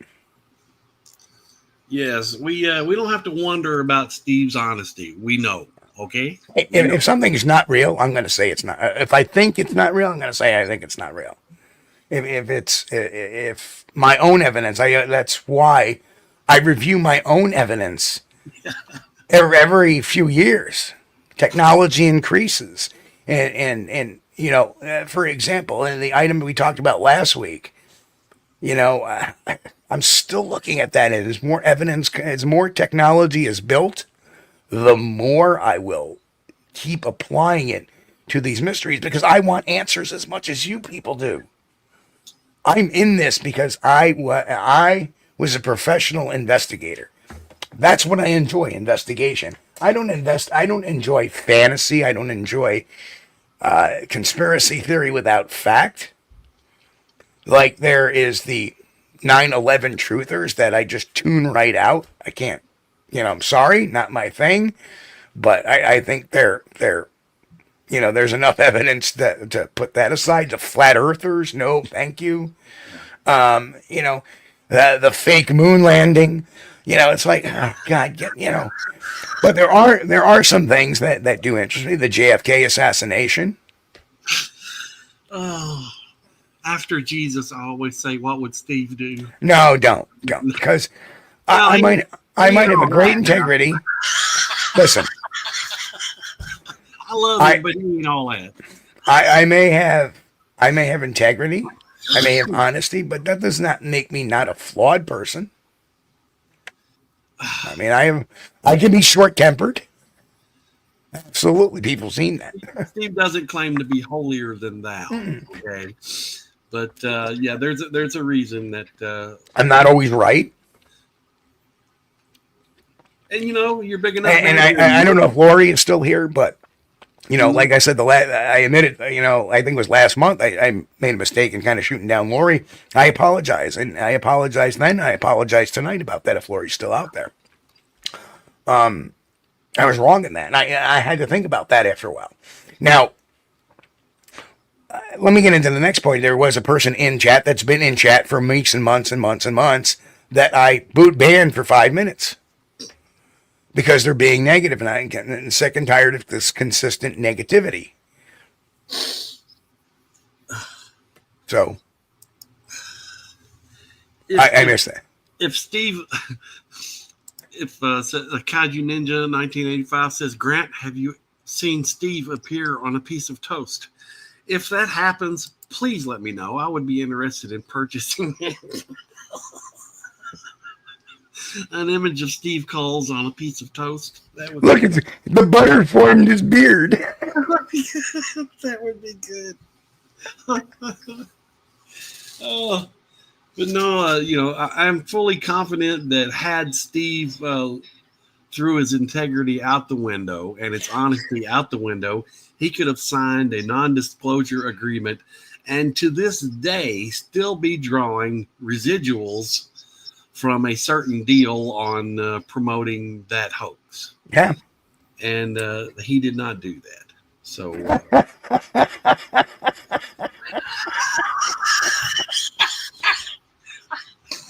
Finding the Trackway says a slice of toast with Steve's figure just sold for $106,678 on eBay.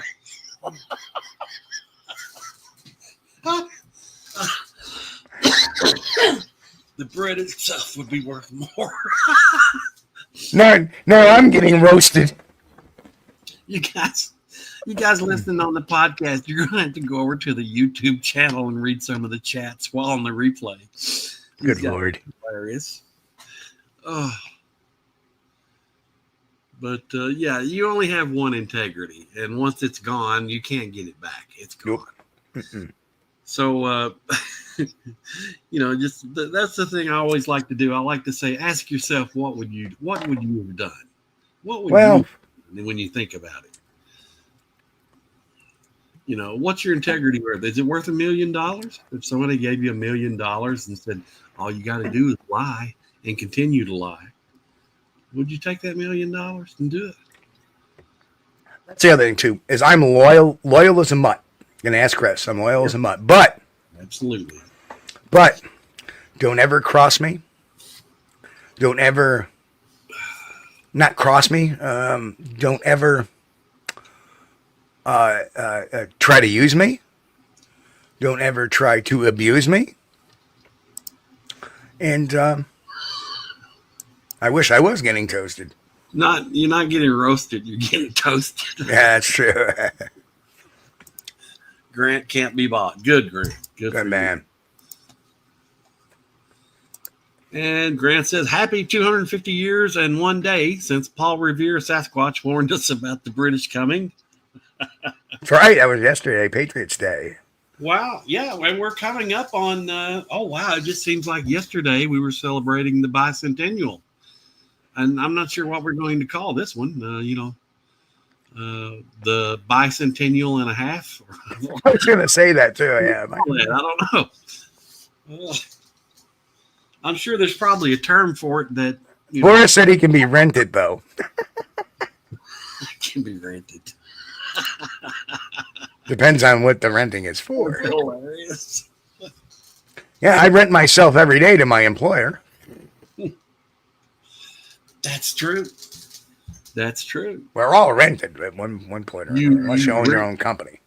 You rent them your time from your life, out of your daily life. Sure do, every day.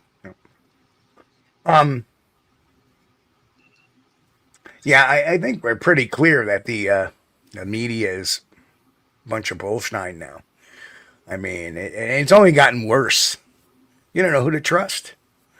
You know, you have all these media sources that you have to double check to make sure it's accurate, unbiased.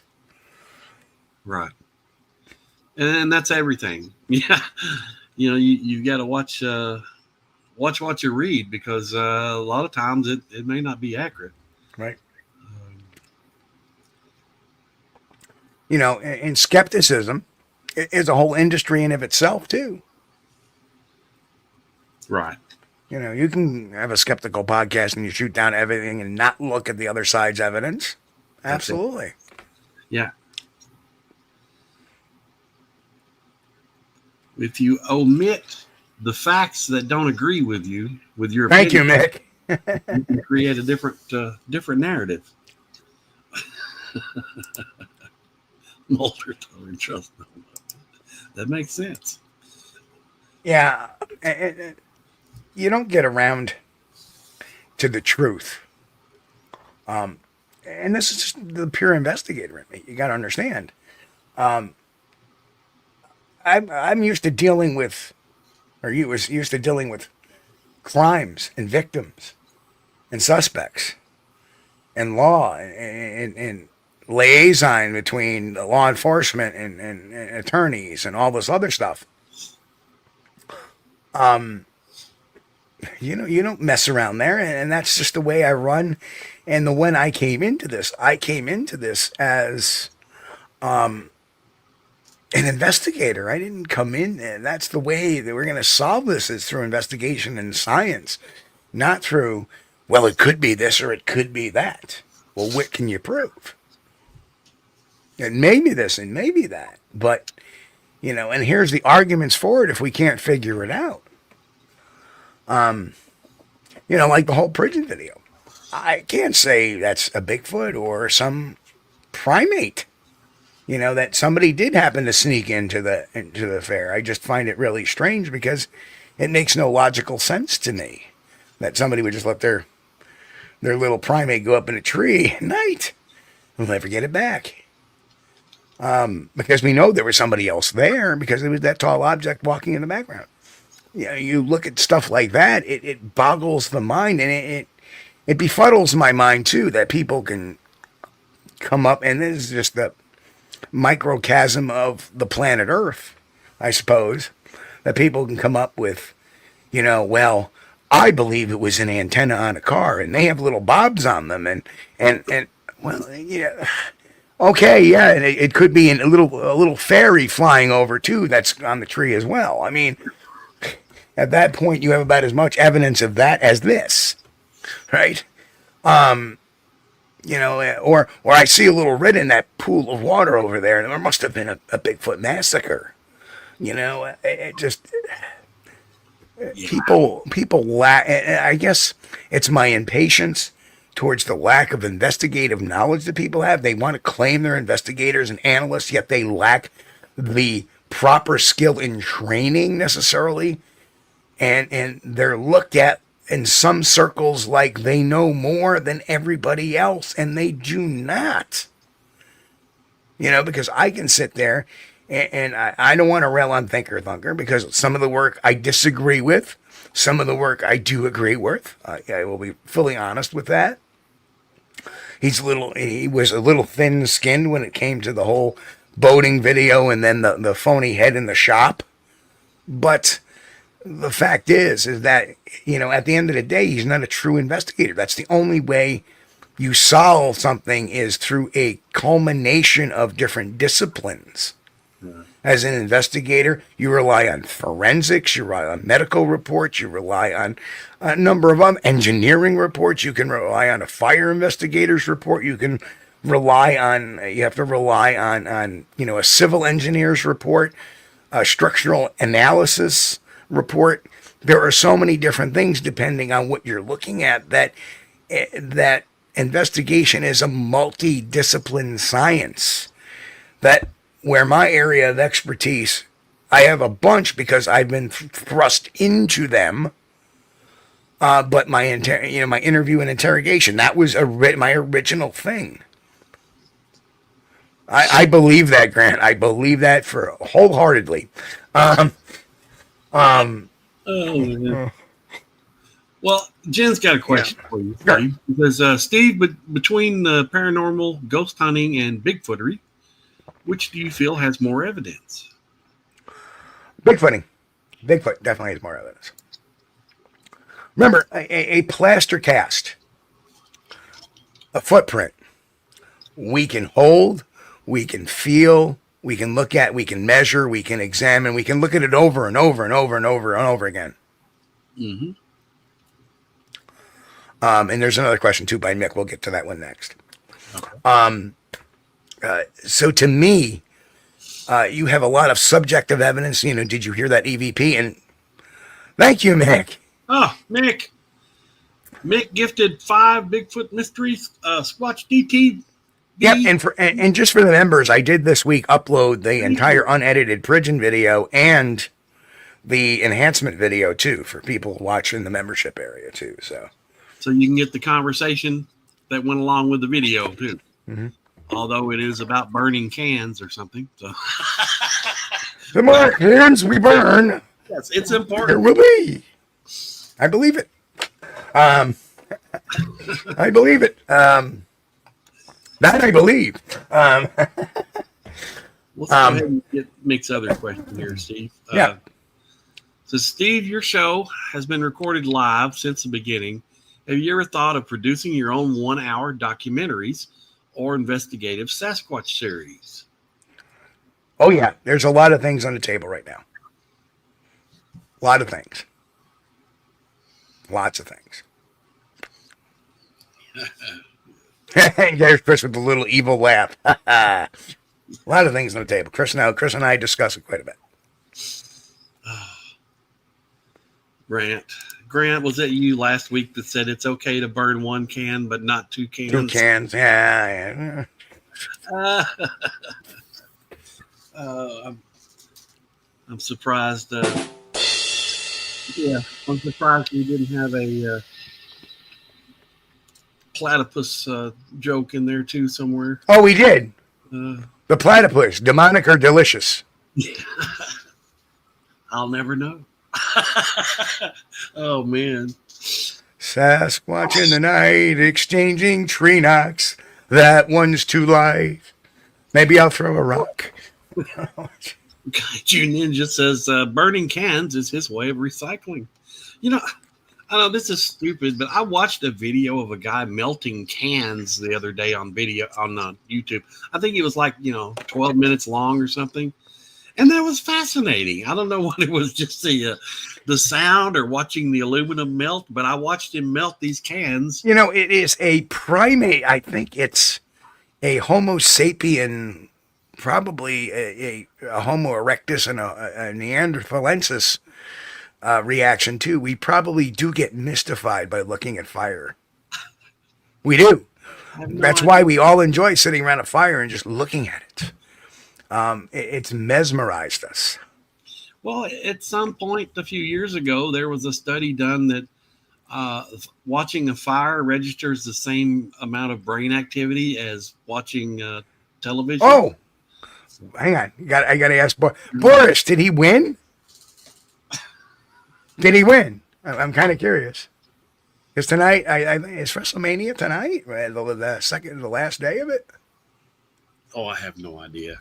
I have no idea. Yeah, I don't follow the wrestling anymore. The last time I went to a wrestling match was at one of the... Oh, so he won it. Yeah. I knew that because they wanted him to tie with Flair. That's why.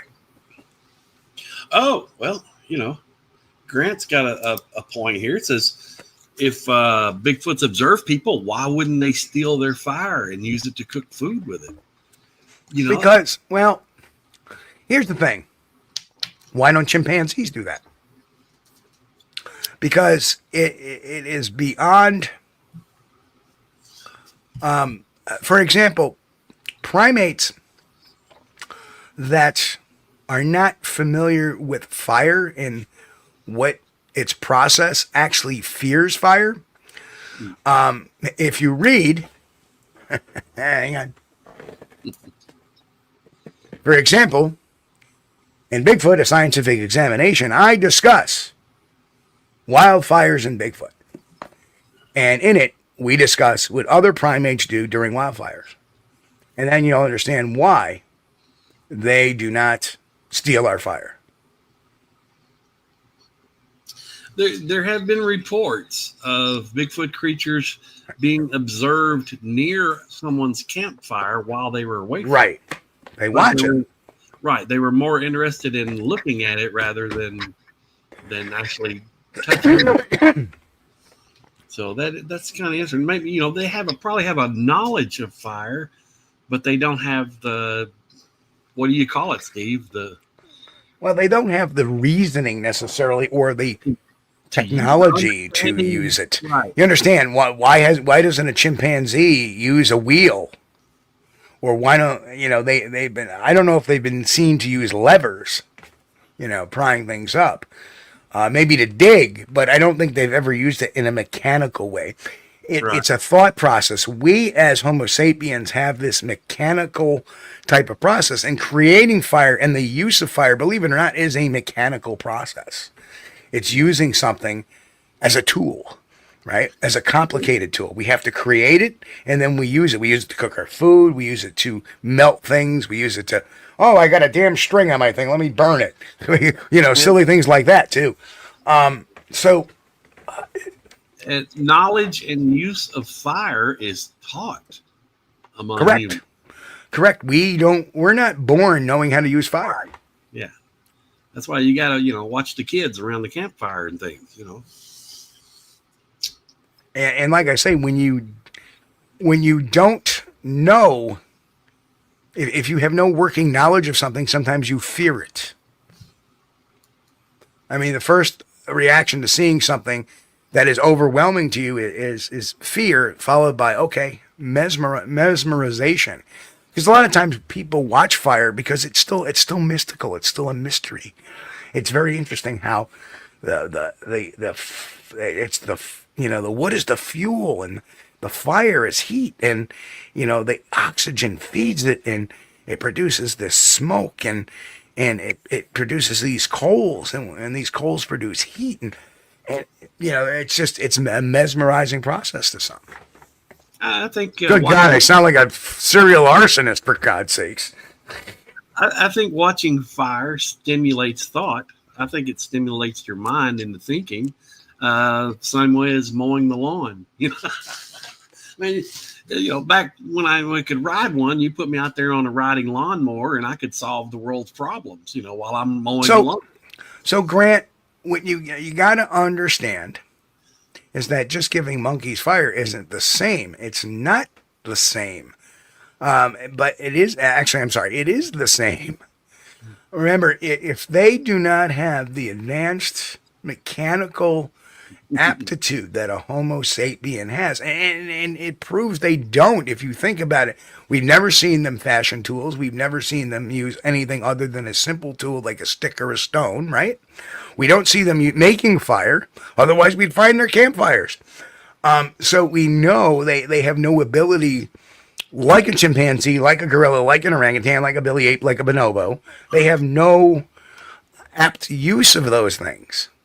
So when you say, just giving monkeys fire isn't the same, you may learn to observe and they may try to mimic, but, does it mean that maybe someday they'll figure it out? Possibly.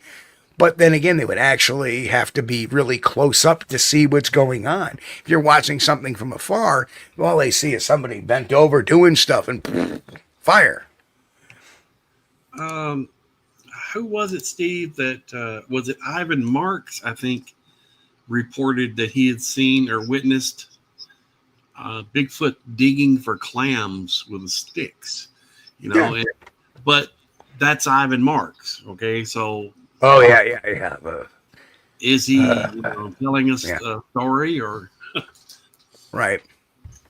But now, but that Ivan Marks was a smart guy. Let's put it this way.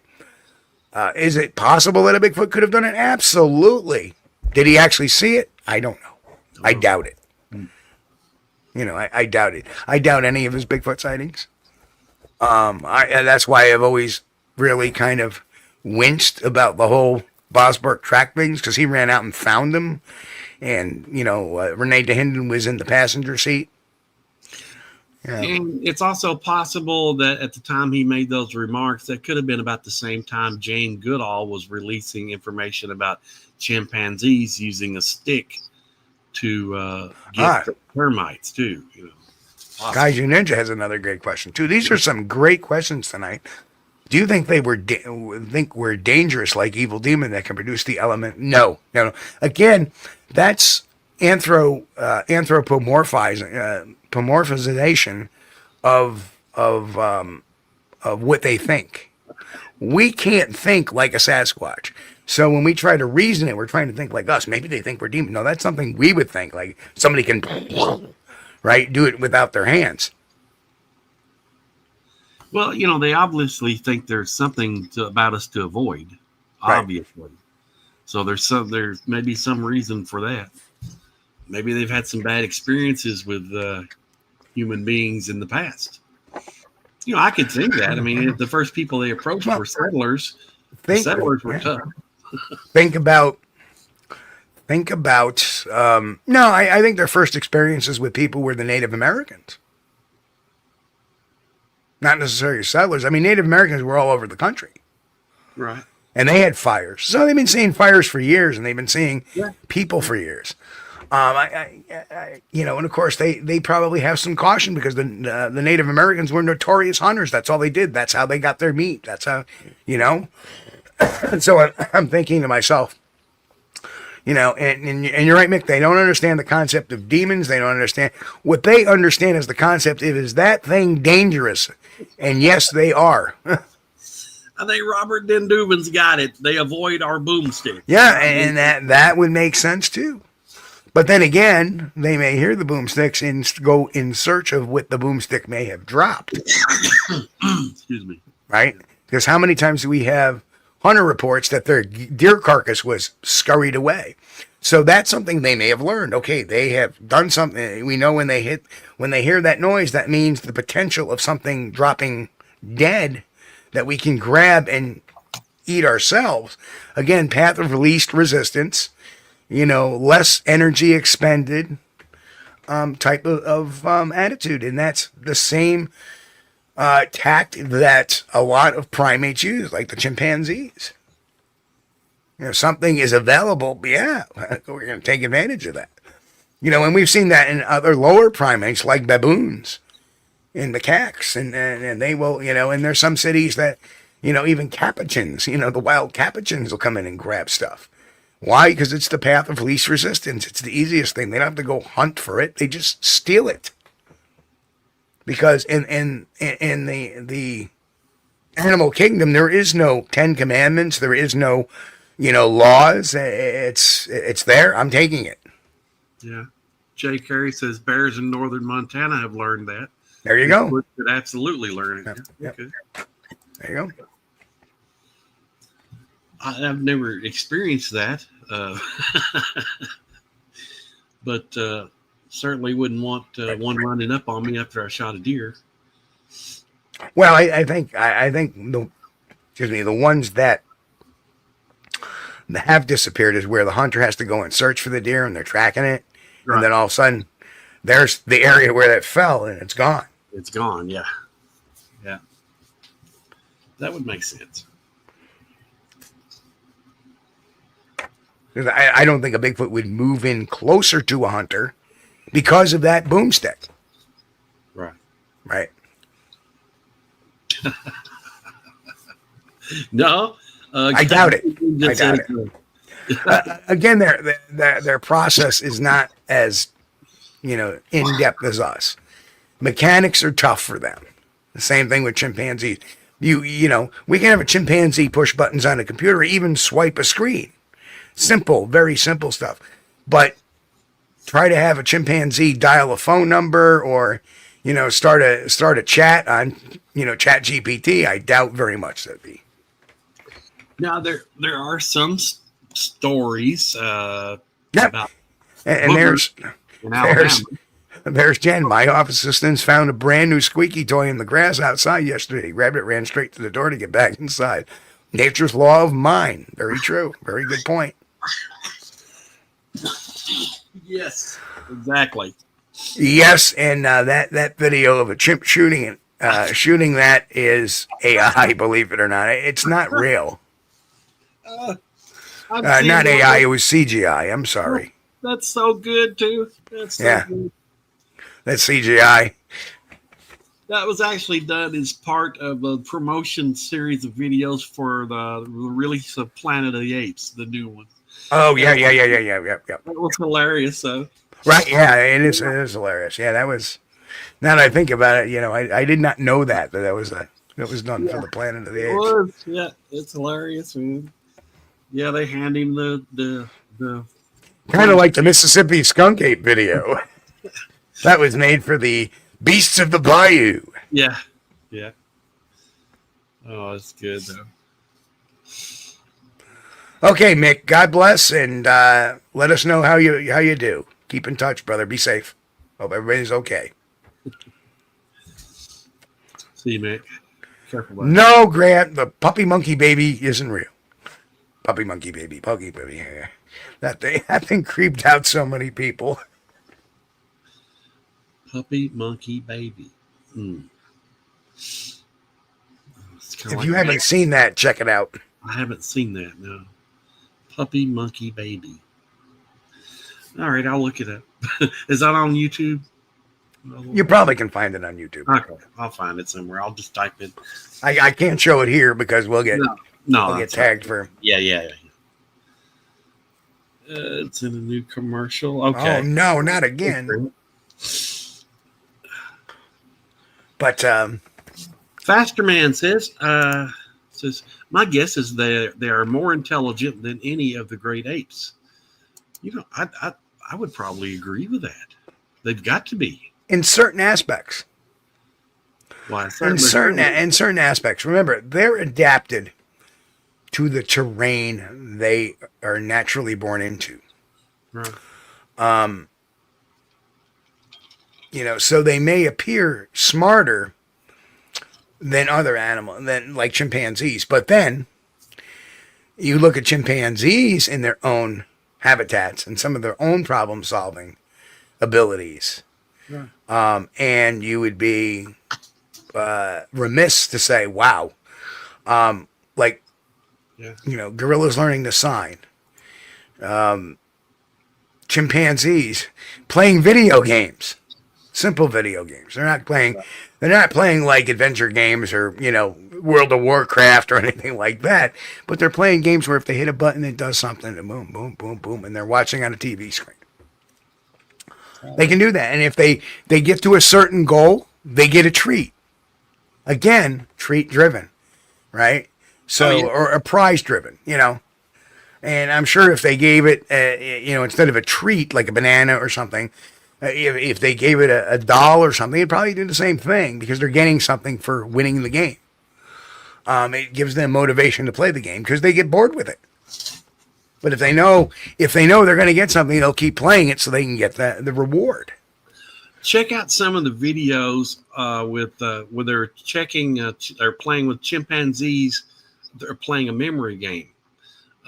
It's amazing how fast and how good these little guys are about remembering, like pictures. Right. They show them pictures and they touch it on a screen, on a touch screen. Right. And then, of course, if they do it right, they give them a treat. But some of those little guys was whipping through those memory tests faster than I ever could. Their recognition is incredible. So we can expect the same of a Bigfoot, that they would have this incredible recognition. What we do know, and of course, you'll find this in the all-new edition of What Would Sasquatch Do Volume 2, another cheap plug. They have incredible recognition, and they can not only recognize by eyesight, they can recognize by hearing, they can remember auditory prompts like a voice or a name, like a voice. I mean, dogs can do that too, for crying out loud, but there is really acute. realizing their ability. Smell. We can assume that they smell something. They'll recognize the smell of it being a certain condition, like a forest fire, or somebody's cooking food. All right. Oh, that's duty. They'll recognize the smells. Yeah. Once we realize their abilities to perceive, their perception and their memory is so good, now we understand why they're able to stick their head out from the side of the tree for just a second and then go back in. Right. Because they've got a good look at you, and they could probably remember everything you're wearing. Maybe not understand what it is, but what it looked like. So it's amazing. So anyway, Chris, it is that time to wrap the show. We have been here for 2 hours. It don't seem like it. I've had an exceptionally good time tonight, I guess. But I always have a good time on the show. This is the most I laugh during the week, and it makes me feel good. I hope you guys feel good too. But thank everybody in chat for joining us. We appreciate you guys. Thanks to all our members. We appreciate you supporting the channel. You guys over and listen on the podcast. Check out the YouTube channel over at youtube.com/@Squatch-D TV. And if you haven't already, smash the subscribe button. Hit the like button on your way out if you hadn't already. It helps us with that daily battle against the YouTube algorithm. And again, we thank you so much. You're the greatest audience we could ever hope to have. And we really appreciate you guys. Thank you so much for joining us. And it's a pleasure that you would choose to hang out with us on Sunday nights, and Wednesdays and Fridays we're available. So thank you guys. We really appreciate you. And I want to thank there's a bunch of starred questions we never did get. I starred a bunch up there. I don't know if we went through some of them. One of them is about, does this media bias also apply to the Bigfoot reality TV shows? Yeah. They ignore them for a lot of parts, or they make jokes about them. Like when Finding Bigfoot was doing the talk show circuit, all the hosts were like, oh, you guys look for a Bigfoot. Oh. So yeah, I think it does apply. But anyway, I want to thank Lori for the super sticker, Larry and Mick for donating memberships to folks. We really appreciate that. Thank you. And, and folks that are new members, enjoy the members area. We're starting to pumping a little more content into that as stuff becomes available. And, it's been a great show tonight. I'm glad everybody had a good time tonight. And we will be back Wednesday night, of course, at 9 p.m. Eastern for an all-new Squatch-D TV Live. And folks, always keep an eye out. You'll get the notification when I upload a video. So if we drop a video here or there. Now this is the time of year we're going to start dropping videos again, because we're going to be out in the field and we're going to be doing stuff. And it's starting to get my schedule kind of bound up a little bit where I can start to do things, which is good. But folks, we want to wish everybody a happy and safe week. We'll catch you all midweek. And again, we do have the greatest audience out there. We appreciate every single one of you. We love you guys. And hey, we'll catch you Wednesday night, 9 p.m. Eastern, right here on Squatch-D TV. Peace out. We thank you for being here with us on Squatch-D TV. If you haven't taken the time yet, please hit that like button and subscribe to the channel. And oh yes, hit that notification bell too. We don't want you to miss anything. If you really like our content, you should consider becoming a member, and it's really inexpensive and a great way to support not only the show, but honest Bigfoot research. Everyone have a great week. Be safe and God bless. We will see you all here next time on Squatch-D TV. Keep on squatching.